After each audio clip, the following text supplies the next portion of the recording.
अस्सलाम वालेकुम।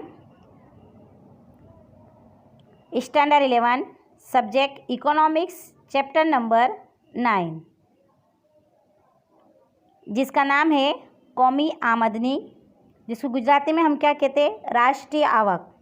तो इससे पहले के पीरियड में हमने क्या देखा था, माठाधिक आवक के बारे में जाना था, जिसको हम उर्दू में कहते हैं फ़ीकस आमदनी। और फ़ीकस आमदनी के बारे में मैंने आपको उसका ज़ाब्ता बताया था। आपको ज़ाब्ता याद होगा कि मैंने बताया था कि फ़ीकस आमदनी बराबर कुल कौमी आमदनी बटे कुल आबादी। और इसके अलावा मैंने आपको इसकी मिसाल भी हल करके बताई थी कि 60 करोड़ वाली। और इसके बाद मैंने आपको बताया था कि इसकी बातें, जो अहमियत वाली जो बातें थी, ये भी मैंने आपको बताई थी। अब आज हम जो जानेंगे वो देखेंगे कि राष्ट्रीय आवकनु मापन। क्या देखेंगे हम? राष्ट्रीय आवकनु मापन। तो राष्ट्रीय आवकनु मापन को हम उर्दू में कहेंगे कौमी आमदनी की पैमाइश, यानी कि कौमी आमदनी को किस तरह से नापा जा सकता है।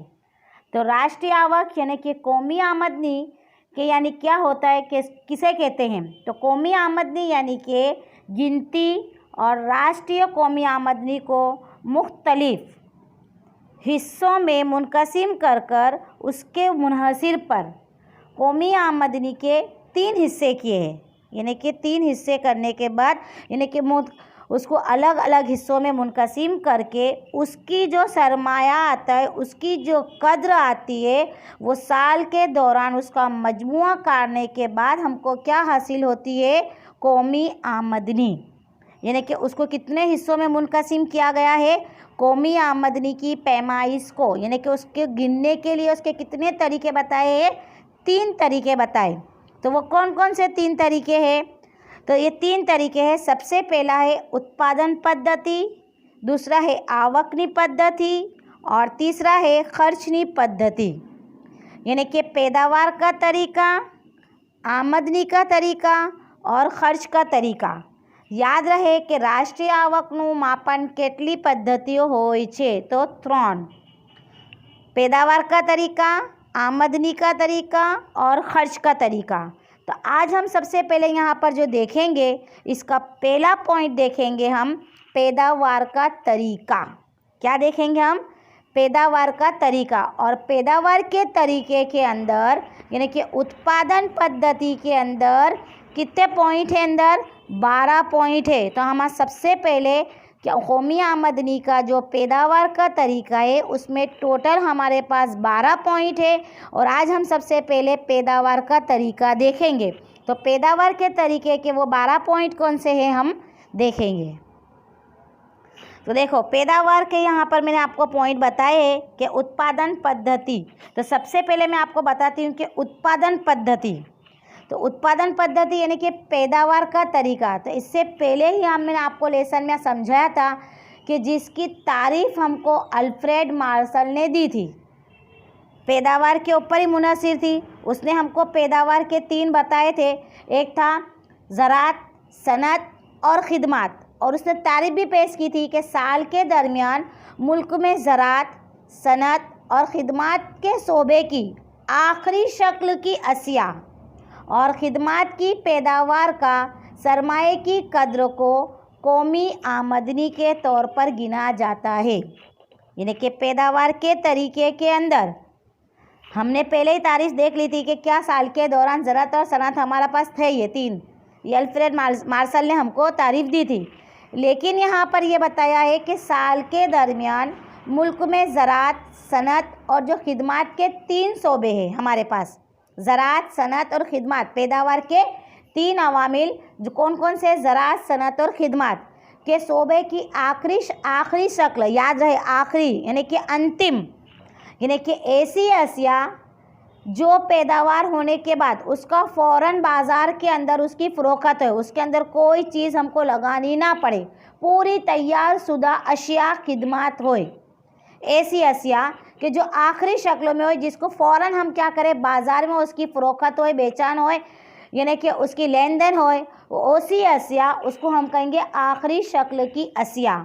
और ख़िदमत का पैदावार, जब ये तमाम अशिया बाज़ार के अंदर फ़ौरन पैदावार के सरमायाकारी जब आती है तो उसकी कद्र के मजमूए को कौमी आमदनी में गिना जाता है। पढ़िए आपको समझ कि हमको मार्शल ने पहले ही तारीफ दी थी, लेकिन इस तारीफ के अंदर, पैदावार की तारीफ के अंदर जो पहला हमारा था उत्पादन पद्धति, यानी कि उसके अंदर 3 हमारे थे, वो तीनों 3 के अंदर यानी कि कौन सी उत्पादन पद्धति के अंदर के जो आखिरी शक्ल है, याद रहे आखिरी शक्ल की अशिया खिदमत जो बाज़ार के अंदर फ़ौरन उसकी क्या होती है, लेन देन होती है, यानी कि फ़रोख्त भी होती है और उसकी ख़रीदार भी होती है, और उसका कुल सरमायाकारी की कद्र के मजमूए को हम काय में गिनते हैं, कौमी आमदनी के तौर पर होती है। इसलिए जो उत्पादन की जो व्याख्या मार्शल ने दी थी वो किसके ऊपर मुनहसिर है, पैदावार के ऊपर मुनहसिर है। तो ये हमारा ये उत्पादन पद्धति हुई। अब हम देखेंगे कि इसके पॉइंट क्या है। तो इसका पहला पॉइंट हमारे पास क्या है, उत्पादन पद्धति का, इसकी अहमियत वाली बातें मैं आपको बताती थी। तो ये उत्पादन पद्धति यानी कि पैदावारी तरीके के अंदर की इसकी अहमियत वाली बातें कितनी है, टोटल 12 है, और 12 में से फिलहाल अभी हम पहला देखते हैं। तो सबसे पहला आएगा कि अर्थतंत्रનું जुदा जुदा क्षेत्रों में वर्गीकरण। तो इसका उर्दू में हम कहेंगे कि माशियात के मुख्तलिफ शोबों में दर्जाबंदी, जिसे हम गुजराती में क्या कहेंगे, अर्थतंत्रનું जुदा जुदा क्षेत्रों में वर्गीकरण। तो हमको पता चलता है कि पैदावार के वसाइल मैंने पहले ही बता दिया कि ज़राअत, सनत और खिदमत, लेकिन इसके अलावा इसके ये जो तीनों 3 हिस्से जो है, खिदमत, ज़राअत और जो सनत है, ये जो तीनों 3 हिस्से, इनके 3 हिस्से बना दिए गए, ज़राअत का, सनत का और खिदमत का। ये 3 हिस्से बनाने के बाद यानी कि हर एक के अंदर हम लोगों ने कितने हिस्से बनाए, 3, कि जिससे हमको पता चलता है कि कौन से शोबे में कितनी पैदावार हो रही है, और इसका जब पैदावार हो रही है तो इसका आसानी से इसकी कौमी आमदनी को हम गिन सकते हैं।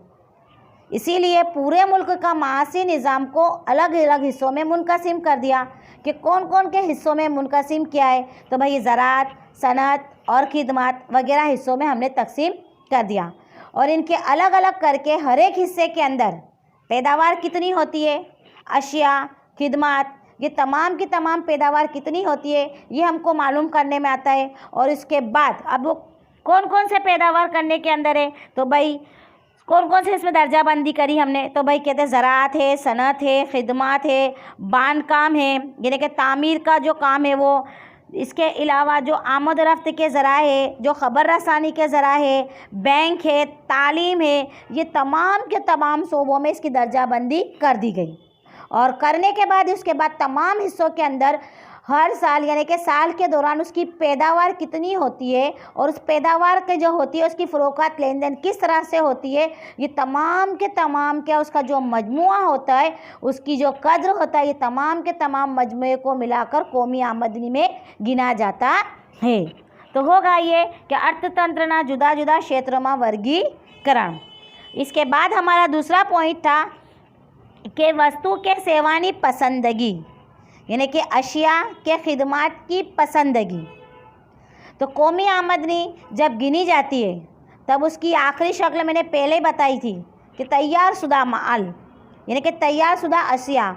ये ख़ास ध्यान रखना है हमको कि कौमी आमदनी वक्त गिनते वक्त पैदावार के तरीके में आखिरी शक्ल की अशिया को खिदमत में ध्यान में रखा जाता है, यानी कि जो फ़ौरन तैयार शुदा माल है उसको, इसके दरमियान कितने अरसे में वो अशिया की खिदमत को ध्यान में लिया जाता नहीं, यानी कि उतने ही अरसे के अंदर, दरमियान के अरसे के अंदर अगर वो अशिया बनी है, हजू उसके पीछे खर्च किया जाता है, हजू वो तैयार शुदा नहीं है, तो ऐसी अशिया को साल के दौरान उसको ध्यान में लिया जाएगा नहीं, यानी कि कौमी आमदनी में गिनते वक्त उसको ध्यान में लिया जाएगा नहीं। ये हो गया हमारा दूसरा पॉइंट। अब उसके बाद होएगा गृहिणीना घरकामनी सेवा, जिसको हम कहेंगे औरतों के घर काम की खिदमत। जो हमारे घर के काम होते, हमारे जो घर के काम होते हैं कि हमारे घर के कामों के अंदर हम जो काम करते, जो रोज़ाना के हमारे जो काम होते, तो ऐसे घर के काम वो हमारे बाज़ार के अंदर बिकते नहीं है, उसकी जो सरमाया भी हमारे पास नहीं आता, यानी कि ना उसकी लेन देन भी नहीं होती है।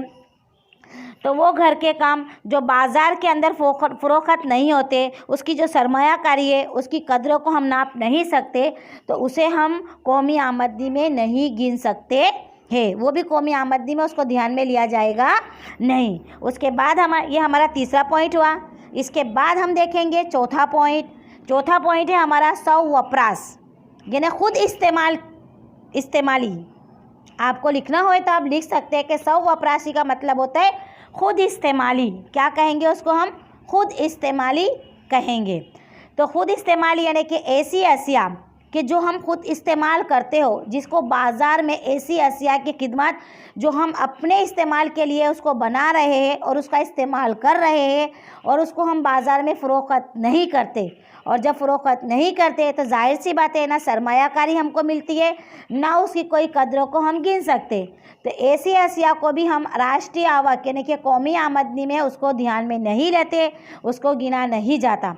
लेकिन भारत के अंदर जो किसान है वो अगर खेती करता है, अगर उगाता है, यानी कि वो अनाज पैदा करता है, तो उसको हम क्या करते हैं? राष्ट्रीय आवक यानी कि कौमी आमदनी में उसको गिना जाता है। किसान अपना खुद यानी कि इस्तेमाल के लिए भी अगर खेती करता है, ज़राअत करता है, तो उसकी ज़राअत को हम कौमी आमदनी में गिनेंगे।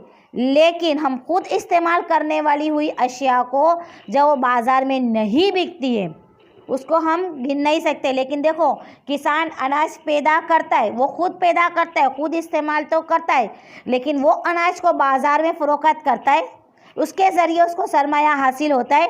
तो यहाँ पर बताया कि खुद इस्तेमाली की हुई अशिया, आप लोग सोचेंगे कि किसान भी खुद अनाज पैदा करता है, अपने लिए ही पैदा करता है, लेकिन उसका जो अनाज है, जो उसकी फसल है, जो बाज़ार में बिकती है, तो उसकी सरमाया आ रहा है, तो उसकी कदरों को राष्ट्रीय आवक यानी कि राष्ट्रीय कौमी आमदनी में उसको शामिल किया जाएगा, यानी कि जब गिनेगी तो वो शामिल होगी।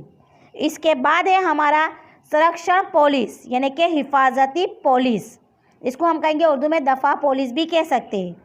अब जो पॉलिस है, जो पॉलिस हमको खिदमत देती है, तो वो उसकी भी खिदमत बाज़ार में नहीं बिकती, यानी कि बाज़ार में उसकी फ़रोख्त लेन देन होती है, उसका भी कोई बाज़ार नहीं होता। पुलिस मुहाफ़िज़ यानी कि हिफाजती जो पुलिस है, उसकी जो खिदमत जो हमको देती है, उसकी भी कोई बाज़ार में कोई फ़रोख्त नहीं होती। इसके बावजूद भी देखो, वो भी कोई बाज़ार में उसकी फ़रोख्त या लेन देन नहीं होती, लेकिन उसके बावजूद भी भारत की कौमी आमदनी में उसको ध्यान में लिया जाता है।